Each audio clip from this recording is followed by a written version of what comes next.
be seated. Pwede na makikot. It's our Thanksgiving service. Mo niya ato ang Thanksgiving service. And we have already entered another month, Kung handang na ta para sa sunod na bulan, month of August. o ang bulan sa Agosto. Let's give Jesus a Sa clap. tatangan na sa August is the 8th month of the year, ang Agosto mao ang ikawalong bulan sa tuig.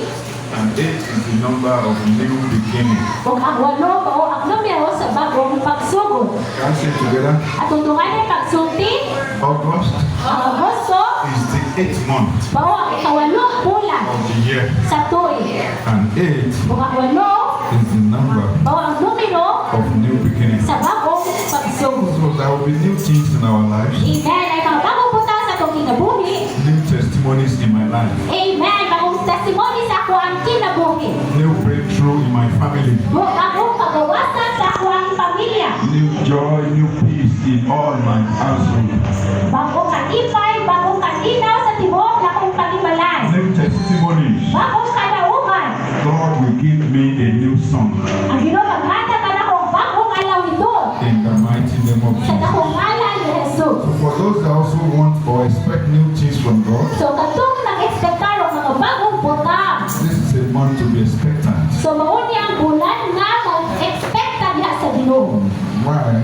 Nga naman, Because God has promised tungod kay ang Ginoo nagsaan. to do new things for us. Nakabuhat siya og bagong mga butang sa atong kinabuhi. Now we are already in August, Karon na nata sa bulan sa Agosto, and the theme the church has given us ug ang tema nga gihatag sa simbahan kanato for our 74th convention para sa atong ka-74 nga convention is the mountain movers. mao ang Mountain Mover. Let's give Jesus a Sa clap. hatagan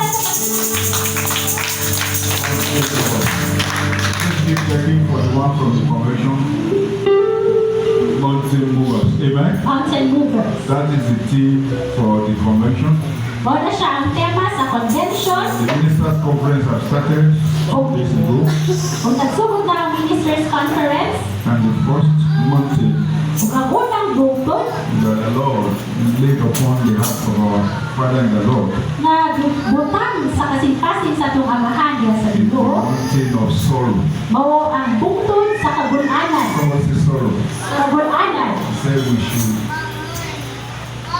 know how to move the mountain of sorrow. Na ang angay ta kahibaw mo tulon or muliho. Amen. Amen. And that is simple solution. Simple na kayo ang solusyon. The solution to sorrow is always say thank you to God. Ang kasubaran sa kagun-anan mao ang pagpasalamat kanunay diha sa Ginoo.